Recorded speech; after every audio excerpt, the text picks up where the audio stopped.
দর্শক, আপনারা জানেন আজ কিছুক্ষণ আগে ডিজিটাল নিরাপত্তা আইনের মামলায় কার্টুনিস্ট আহমেদ কিশোরকে 6 মাসের জামিন দিয়েছেন হাইকোর্ট।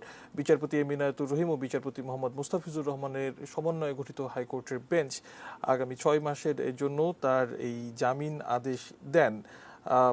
আদালতে আবেদনের পক্ষে শুনানি করেছিলেন ব্যারিস্টার জ্যোতির্ময় বড়ুয়া এবং deputy attorney general Mohammad Sarwar Hossain ছিলেন রাষ্ট্রপক্ষে। মূলত এই বিষয়টি এবং একই সাথে বহুল আলোচিত ডিজিটাল সিকিউরিটি অ্যাক্ট নিয়ে কথা বলার জন্য দুজন অতিথি আমাদের সঙ্গে কানেক্টিভিটিতে আজ যুক্ত আছেন মিল্টন বিশ্বাস, লেখক ও অধ্যাপক, জগন্নাথ বিশ্ববিদ্যালয়, এবং একই সাথে doctor S M Masum Billah, সহযোগী অধ্যাপক, আইন বিভাগ, জগন্নাথ বিশ্ববিদ্যালয়। আপনাদের দুজনকে আমন্ত্রণ জানাচ্ছি।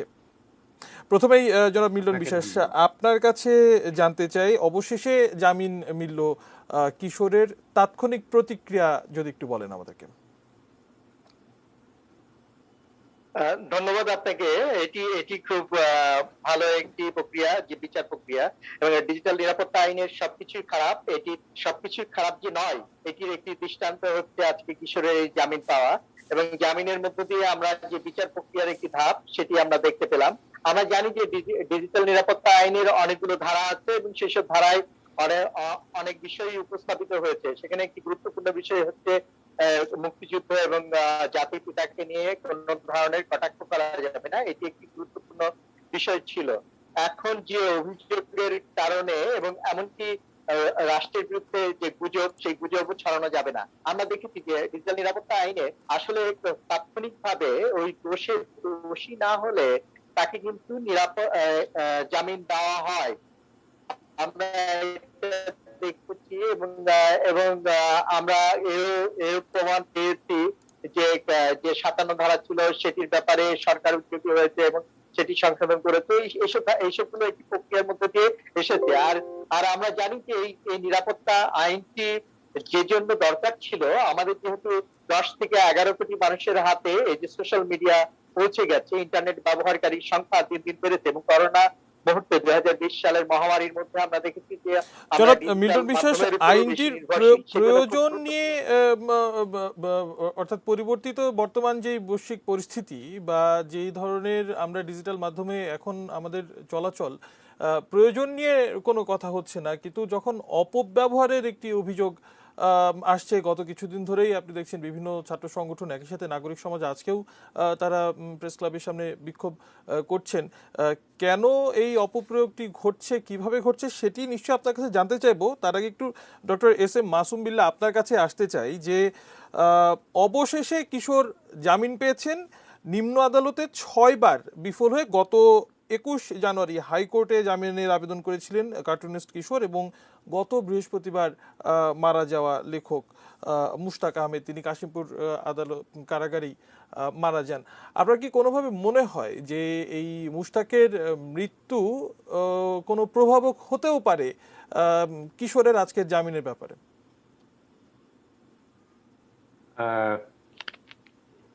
হতে পারে, ইউ নেভার নো।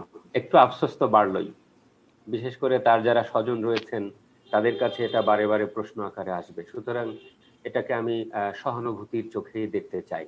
আমার কাছে মনে হয়েছে যে একটু দেরি হয়ে গেল, but at the same time যেমনটি ডক্টর মিল্টন বিশ্বাস বলছিলেন যে লেট বেটার দ্যান নেভার, তাই না? এটা আমাদের দেশে যখন কোনো অপরাধের অভিযোগে কোনো ব্যক্তি গ্রেফতার হন, তখন সাংবিধানিক অধিকার এবং আইনি অধিকার হচ্ছে আমি জামিন পাবো।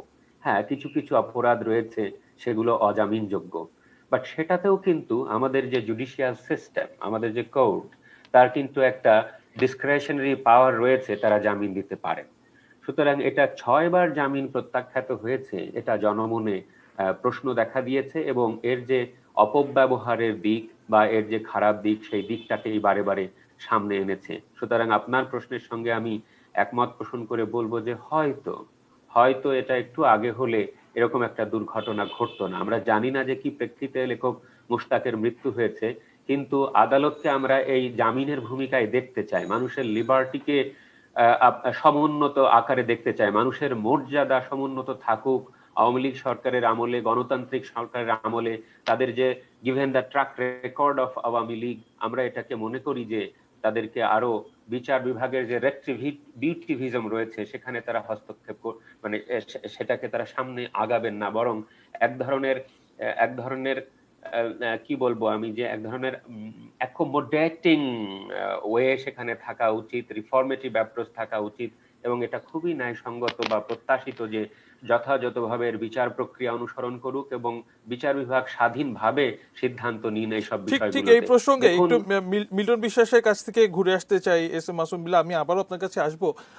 জনাব মিল্টন বিশ্বাস, জনাব মাসুম বিল্লাহ যেমনটি বলছিলেন যে অবশেষে আদালতের অনুকম্পা বা কিছুটা হলেও সহানুভূতি পেলেন কিশোর, কিন্তু এই যে নিম্ন আদালতে 6 বার আবেদনের পরও কিশোর বা মুশতাকের জামিন মিলল না, শুধুমাত্র এইটির ক্ষেত্রেই নয়, এর আগেও এ ধরনের মামলার ক্ষেত্রে আমরা দেখেছি জামিনযোগ্য অপরাধ হওয়া সত্ত্বেও জামিন পেতে বেশ খানিকটা বেগ পেতে হয় অভিযুক্তদের। এটি কারণটা আসলে কি? এটি কি এই আইনের সীমাবদ্ধতা নাকি অন্য কোনো কারণ আছে? না, এটির কারণ আছে। কারণ বাংলাদেশের পরিস্থিতি পরিপ্রেক্ষিত গুলো বুঝতে হবে। এটির বিভিন্ন কারণ যুক্ত হতে পারে। কারণ আপনি জানেন যে হচ্ছে এই এমন কিছু ঘটে ইন্টারনেটে বা ডিজিটাল সেক্টরে বা সাইবার স্পেসে, এমন যে শিষ্টাচার বহির্ভূত অনেক ঘটনা ঘটে। সেইগুলোর কোনো আলামত যদি থেকে থাকে ওই ব্যক্তির ক্ষেত্রে, সে যে ঔচিত্য বোধ লঙ্ঘন করা বলে যেটাকে, সেগুলো ঘটে থাকলে এই ধরনের ঘটনা ঘটাটা খুব স্বাভাবিক। জামিনের ব্যাপারটি তখন ঝুলে যেতে পারে। কিন্তু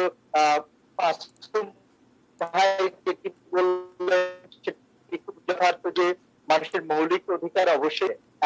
এখন দেখেন যে হচ্ছে কোন একটি বিষয় আপনি নিশ্চয়ই মনে আছে 2012 সালের ঘটনা, তারপরে তারও আগের ঘটনা, কিভাবে ফেসবুকে প্রচারণা চালিয়ে সাম্প্রদায়িক উস্কে দেওয়া হয়েছিল, কিভাবে হিন্দু বাড়িতে আগুন দেওয়া হয়েছে, কিভাবে বৌদ্ধ মন্দির গুলো জ্বালিয়ে দেওয়া হয়েছে, সেগুলো মনে আছে। সেজন্য এই যে শিষ্টাচার বহির্ভূত কর্মকাণ্ড সাইবার স্পেসকে কেন্দ্র করে ঘটছে, সেইগুলো নজরে আনতে হবে। কেবলমাত্র বলে দিলাম যে তাকে জামিন দেওয়া হোক, কিন্তু তার অপরাধ আমরা মনে করি যে কিছু কিছু ঘটনা আছে যেগুলোর মধ্য দিয়ে জনগণকে শিক্ষা দিতে হয়।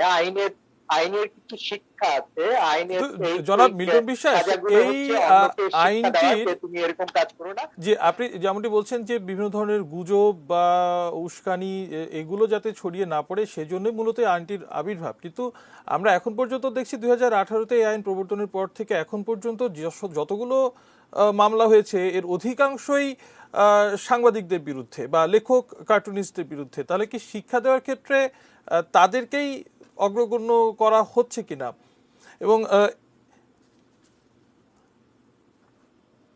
এবং আমি আপনার কাছ থেকে এই উত্তরটি নিশ্চয়ই নিব। এই মুহূর্তে একটু সচিবালয়ে যেতে হচ্ছে, স্বাস্থ্যমন্ত্রী সেখানে সাংবাদিকদের সঙ্গে কথা বলছে। চলুন দর্শক শুনে আসি তিনি কি বলছেন। আলোচনা হয়েছে সে বিষয়ে মাননীয় প্রধানমন্ত্রীর নির্দেশনা রয়েছে।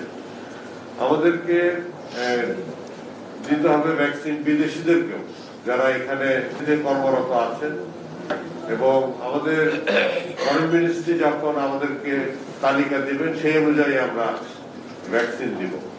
এবং বিভিন্ন প্রজেক্টে যারা বিদেশিরা কাজ করছে সেগুলো বিভিন্ন মন্ত্রণালয়ের অধীনে কাজ করছে, সেই মন্ত্রণালয়গুলো যখন আমাদেরকে লিস্ট দিবে সেই লিস্ট অনুযায়ী আমরা তাদেরকেও ভ্যাকসিন দেওয়ার ব্যবস্থা নিব। এবং যে সমস্ত হোটেল আছে, 5 তারকা হোটেল এবং আমাদের যে কোয়ারেন্টাইন হোটেল আছে, সেই হোটেলে যারা কর্মরত আছেন তাদেরকেও আমরা ভ্যাকসিন দেওয়ার ব্যবস্থা হাতে নিচ্ছি। এবং আমাদের সকল পোর্ট, ল্যান্ড পোর্ট বলেন, সি পোর্ট, এয়ারপোর্ট, এই সব পোর্টে তো আমরা ভ্যাকসিন দিচ্ছি যারা এখানে কর্মরত আছেন। আমাদের এ পর্যন্ত ভ্যাকসিন আমরা যতটুকু দিয়েছি তাতে আপনারা সকলেই সন্তুষ্ট। আমরা আগামীতে জুন মাস পর্যন্ত, জুন জুলাই পর্যন্ত একটা প্রোগ্রাম নিয়ে আমরা আলোচনা করেছি, এবং এরপরে আবার আলোচনা হবে ডিসেম্বর পর্যন্ত কিভাবে আমরা ভ্যাকসিন দেব। জুন জুলাই পর্যন্ত আমরা আশা করি আমাদের যা অর্ডার আছে এবং আমরা যে কোভ্যাক্স থেকে পাবো সেটা মিলে আমাদের হাতে 4 কোটি ডোজ হাতে থাকবে, যদি কিনা আমরা এই যে অর্ডারগুলো আমরা দিয়েছি এবং কোভ্যাক্স যে WHO এর মাধ্যমে আসবে সেটা যদি আমরা পাই তাহলে 4 কোটি ডোজ আমাদের হাতে থাকবে। এটা জুলাই পর্যন্ত, এবং আমাদের প্ল্যান আমরা করেছি যে এই 4 কোটি ডোজ হাতে চলে আসবে বিভিন্ন সময় বিভিন্ন মাসে, এবং সেই অনুযায়ী আমরা আমাদের ভ্যাকসিন কার্যক্রম আমরা করব। যদি এর মধ্যে কোন রকমের পরিবর্তন লাগে তাহলে পরে সেই বিষয়টিও আমরা করব। আমাদের ডিজি অফিস প্রত্যেক দিন এই বিষয় নিয়ে বসেন, আলোচনা করেন এবং সিদ্ধান্ত নেন, এবং মন্ত্রণালয় একটা সিদ্ধান্ত আমরা গ্রহণ করেছি 15 দিনে একদিন আমরা এই ভ্যাকসিনের বিষয় নিয়ে আলোচনা করব, এবং সিদ্ধান্তে যদি কোন রকমের পরিবর্তন লাগে, কোন রকমের যদি অ্যাডজাস্টমেন্ট লাগে, সেটা আমরা এখানে বসে আমরা করব। আমরা আরো আলোচনা এখানে করেছি যে আমরা অক্সফোর্ডের অ্যাস্ট্রাজেনিকা ভ্যাকসিন যেটা সেরাম থেকে আমরা আনছি, সেই ভ্যাকসিনের পাশাপাশি অন্য কোনো ভ্যাকসিন যেগুলো অনুমোদন পেয়েছে বা আগামীতে পাবে সেগুলো আমরা কিভাবে আনবো, বা যদি প্রাইভেট সেক্টর আনতে চায় ওই ভ্যাকসিনগুলো, তাহলে পরে সেভাবে কিভাবে এই কাজটি আমরা করব সেই বিষয়ে প্রাথমিক আলোচনা হয়েছে। এবং আমাদের আরেকটা দাবিও আসতেছে যে আমরা তো 40 বছর পর্যন্ত দিচ্ছি ভ্যাকসিন, 40 বছর বয়সের ব্যক্তিদেরকে ভ্যাকসিন দিচ্ছি, যদিও ভারতে এটা 60 বছর তার ঊর্ধ্বে। দর্শক, আপনারা দেখছিলেন স্বাস্থ্যমন্ত্রী জাহিদ মালিক সাংবাদিকদের সঙ্গে টিকা দান কর্মসূচিকে আরো কিভাবে সম্প্রসারিত করা যায় তার রোড ম্যাপ বলছিলেন। আমরা আমাদের আয়োজনে আবারও ফিরতে চাই। জনাব মিল্টন বিশ্বাস, আপনাকে যে প্রশ্নটি আরো একবার একটু মনে করিয়ে দিই, যেটি বলা হচ্ছে বিভিন্ন ধরনের উস্কানি বা বিদ্বেষ সেগুলো যাতে ছড়ানো না হয়, রাষ্ট্রের ভাবমূর্তি এবং জাতির পিতা জাতির প্রতীক এগুলোকে যেন অবমাননা না করা হয়, সেজন্যই মূলত এই আইনটির আবির্ভাব। কিন্তু একই সাথে তো আমরা দেখছি যে বিভিন্ন সোশ্যাল মিডিয়াতে বা অনলাইন প্ল্যাটফর্মে বিভিন্নভাবে দণ্ডপ্রাপ্ত আসামিদের সপক্ষে অনেক ধরনের কথা বলা হচ্ছে, যুদ্ধাপরাধীদের সপক্ষে অনেক ধরনের কথা বলা হচ্ছে, বাংলাদেশের প্রাতিষ্ঠানিক যে সকল প্রতিষ্ঠানগুলো আছে সাংবিধানিক, সেগুলোকে উস্কানোর বিভিন্ন বিদ্বেষ ছড়ানোর চেষ্টা করা হচ্ছে। সেসব ক্ষেত্রে তো এই আইনটির এতটা প্রয়োগ আমরা দেখি না যতটা প্রয়োগ সাংবাদিক বা লেখক বা কার্টুনিস্ট, কলামিস্ট তাদের বিপক্ষে দেখি। কিছুটা কি বৈষম্য হয়ে যাচ্ছে কিনা এই আইন প্রয়োগের ক্ষেত্রে, আর হয়ে থাকলে কেন হচ্ছে তেমনটা বলা দরকার? আচ্ছা আচ্ছা, আমি বলি। সেটা হচ্ছে যে আমি 12 বছরের বেশি সময় ধরে কলাম লিখছি, এবং পত্রপত্রিকায় কলাম লিখি, অনলাইনে কলাম লিখি। আমি কখনোই চিন্তা করতে পারি না যে বঙ্গবন্ধুর বিরুদ্ধে অশ্লীল অরুচিকর কথা বলবো, কিংবা ধরেন মুক্তিযুদ্ধের বিষয়টিকে বিতর্কিত করবো, এটি আমার মাথায় আসে না। কিন্তু সোশ্যাল মিডিয়াতে গেলে কিংবা ধরেন অনলাইন নিউজ পোর্টালে গেলে আমি দেখি যে কিছু ব্যক্তি আছে, কিছু ব্যক্তি নিরন্তর এই কাজগুলো করে যাচ্ছে। আমার কথা হচ্ছে ডিজিটাল নিরাপত্তা আইন যদি আগে থেকে থাকতো, এই মামলার পরিমাণ তো আরো বেশি হতো, সেই তুলনায় মামলা অনেক কম। আপনি কলামিস্টের বিরুদ্ধে, কিন্তু এই মামলা তো অসংখ্য হওয়ার কথা, অজস্র হওয়ার কথা এই মামলা, কারণ এত অশ্লীল অরুচিকর কথাবার্তা প্রচার করা হয়। এমনকি আমার মাননীয় প্রধানমন্ত্রীকে নিয়েও অশ্লীল কথাবার্তা প্রচার করা হয়। এমন কিছুদিন আগে আপনি তো নিজে দেখে যে আল জাজিরার ওই সংবাদটাকে বাংলায় ডাবিং করে কিভাবে অপপ্রচার করা হয়েছে। সেজন্য মামলা হলে যদি প্রতিটা পয়েন্টে মামলা হতো তাহলে হাজার হাজার মামলা হতো। সেই তুলনায় মামলা খুবই হাতে গোনা, 1-2 হতে পারে মোটামুটি। সেজন্য আপনি বললে এটি আমি মানতে রাজি নই যে হচ্ছে সাংবাদিকদের বিরুদ্ধে, কার্টুনিস্টের বিরুদ্ধে, লেখকদের বিরুদ্ধে মামলা হচ্ছে। মত প্রকাশের স্বাধীনতা অবশ্যই থাকতে হবে, আমি এটা স্বীকার করি এবং আমি এটাকে মান্য করি, এবং মত প্রকাশের স্বাধীনতাকে দিতে হবে, সাংবিধানিক ভাবে সেটির অধিকার আছে প্রত্যেকটা ব্যক্তির। কিন্তু অকুরুচিপূর্ণ বিষয় যখন ঘন্টার পর ঘন্টা দেওয়া হবে, এমনকি ধরেন আমি অনলাইনে কথা বলছি আপনার সঙ্গে, এই কানেক্টিভিটিতে যুক্ত হয়েছি, আপনার ইউটিউব চ্যানেল আছে, সেখানে দেখাচ্ছেন এটা, তার নিচে দেখবেন অসংখ্য কমেন্টস করছে, কমেন্টসের মধ্যে খুব দালাল আজে বাজে কথাবার্তা দিয়ে ভরে তুলেছে। এখন যদি আপনি এগুলোতে বলেন যে ব্যক্তির ভাবমূর্তি নষ্ট ডিজিটাল আইনে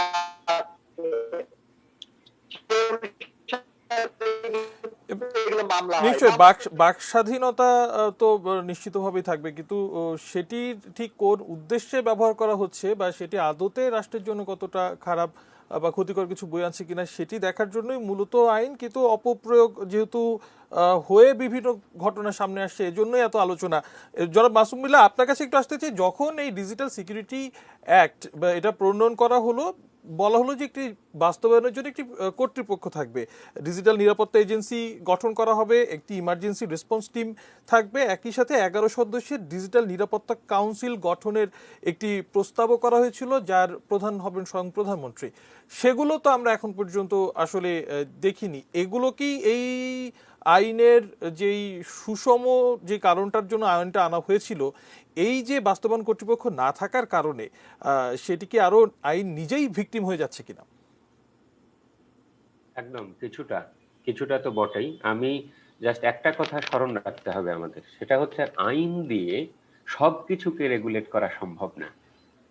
ডক্টর মিল্টন যেটা বলছেন সেটা হচ্ছে আমাদের সামগ্রিক রাজনৈতিক সাংস্কৃতিক যে মূল্যবোধের অধঃপতন তার অংশ, সেইটাকে আমরা আইন দিয়ে ক্যাপচার করতে পারবো না। একটা অপব্যবহার সমস্ত যে সৎ উদ্দেশ্য আছে সেটা নষ্ট করে দিতে ব্যর্থ। আমি মনে করি যে আইনটা ইটসেলফ, আমি যদি স্বর্গীয় আইনও বানাই তাহলেও প্রবলেম, যদি আমাদের প্রসেসটাতে প্রবলেম থাকে। আমাদের এখানে মূল সমস্যা হচ্ছে আইনটা হচ্ছে একটা প্রসেস।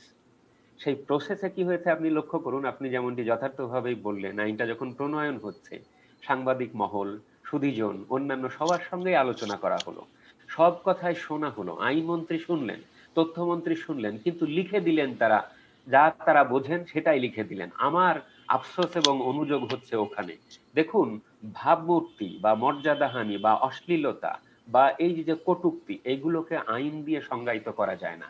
ধর্মীয় অনুভূতি, আপনি এটাকে কি আইন দিয়ে সংজ্ঞায়িত করতে পারবেন? তো এই যে ওয়াইড ম্যান্ডেট আইনের ড্রাফটিং পলিটিক্সে রয়ে যায়, এটা পরবর্তীকালে ওয়াইডলি আমাদের দেশের যে পুলিশ রয়েছে সেটা অপব্যবহার করে। দ্বিতীয়ত, এই আইনে যখন সামান্য জামিনের কথাই আপনি ধরুন, যে জামিন দেয় হলো নিচের আদালত, কিন্তু জামিন নিতে হয় আমার উচ্চ আদালত থেকে। এই যে ডায়ার্কি, এই ডায়ার্কি আমাদের সময় নষ্ট করে দেয় এবং কেউই জানেন না কার কি দায়িত্ব। মানে হচ্ছে কি, এভরিবডিজ গেম ইজ নোবডিজ গেম। নিচের আদালত অপেক্ষা করেন যে এটা কি আমি জামিন দেব, দিলে কি হবে, এর পলিটিক্যাল রিপারকাশনসটা কি। যেহেতু এখানে রাজনৈতিক নেতৃবৃন্দের নাম জড়িত, যেহেতু সরকারের সেন্সিটিভ ব্যক্তিদের নাম জড়িত, সুতরাং আমি এখানে বাক স্বাধীনতার এই ব্যাপারটাতে জামিন এক্সারসাইজ করতে পারি কিনা। সুতরাং উচ্চ আদালত একটা সাংবিধানিক আদালত, তার তো ক্রিমিনাল আদালত হিসেবে কাজ করার কথা না। সুতরাং এটাকে আমি মনে করি complete abuse of justice process. এই প্রবলেমগুলো রয়েছে। আপনাকে জাস্ট আমি একটা কথা এই শেক্সপিয়ারে স্মরণ করাই দিই, সেটা হচ্ছে বলছে যে আইনের এই ঘোরতর মার প্যাচে আমি এক দাঁড় কাক বইতো নয়। আর সরকার কি করে জানেন, ওই শেক্সপিয়ারের কথাকেই ধার করতে হবে। শেক্সপিয়ার তার রাজা অষ্টম হেনরি যে নাটক রয়েছে সেখানে বলছেন যে, এবং কখনোই আমার ইচ্ছাকে আমি আইনে বাঁধিনি, বরং আইনকেই আমার ইচ্ছার সাথে বেঁধে দিয়েছি। রাষ্ট্র কি করে, এই ড্রাফটিং পলিটিক্স এর মাধ্যমে গভর্ন করতে চায়। আমি এগ্রি করছি যে আমাদের দুইটা ওয়ার্ল্ড এখন, একটা হচ্ছে বাস্তব জগৎ আর একটা হচ্ছে ভার্চুয়াল জগৎ। এখন ভার্চুয়াল জগৎকেও তো আমার রুল অফ ল এক্সটেন্ড করতে হবে। সেই এক্সটেন্ড করতে গিয়ে, একজনকে নিরাপত্তা দিতে গিয়ে বাক স্বাধীনতার যে স্পেস সেটা আস্তে আস্তে সংকুচিত হলো। আজকে পলিটিক্যাল অপোনেন্টের বিরুদ্ধে ব্যবহৃত হচ্ছে, কালকে আপনার বিরুদ্ধে এটা ব্যবহৃত হবে না, এটাকে নিশ্চয়তা দিতে পারে। সেই সংখ্যাটি থেকেই যাচ্ছে।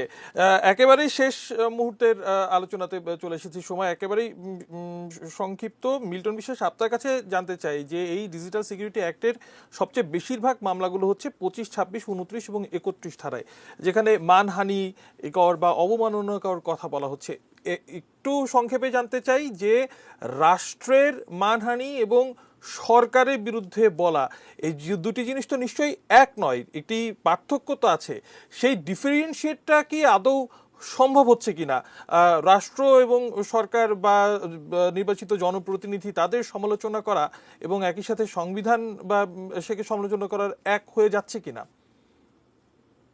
এটি খুব চমৎকার প্রশ্ন করেছেন, কারণ রাষ্ট্র, সংবিধান এগুলোর সঙ্গে সরকার পৃথক, এটি বলতে পারেন। কখনো আওয়ামী লীগ, কখনো বিএনপির বা অন্য কোনো সরকার আসতে পারে, কিন্তু ব্যাপারটা হচ্ছে যে সরকার হচ্ছে রাষ্ট্রকে পরিচালনা করে, সেজন্য রাষ্ট্র এবং সরকারের একটি আত্মিক সম্পর্ক রয়েছে, এবং এই সরকারের সঙ্গে আবার জনগণের আত্মিক সম্পর্ক রয়েছে, কারণ জনপ্রতিনিধিদের নিয়েই সরকার গঠিত হয়।